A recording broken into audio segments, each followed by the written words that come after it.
Postavi, Gospode, stražu ustima mojim i dveru, da kusa na mojih, ne dopusti srce moje reči lukave, da izmišlja izbor za grehe sa ljudima počinim bezakonja, a neće družiti se za branima njihovim.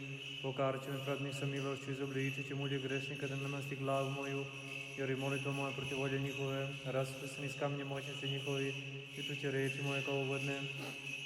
Kao što se grumen zemlje prosu po zemlji, rastu se kosti njihove do pakla, jer Tebi, Gospode, Gospode, upravi oči moje, u Tebe se uzdahnu odbaci dušu moju, sačuvaj me mreže koju mi postaviš od zamka, oni koji čini bezakonja, pašće u mrežu svoju grešnici, jedini osada dok ne prođu.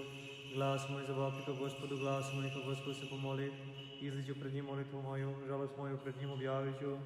Kad iščezava duh moj iz mene, Ti si poznao staze moje, na putu ovome po kojem hodih, oni mi postaviše zamku, gledah na desne, razgledah nebešnika, ko me poznaje, nestade utočišta za mene, niko ne mari za dušu moju.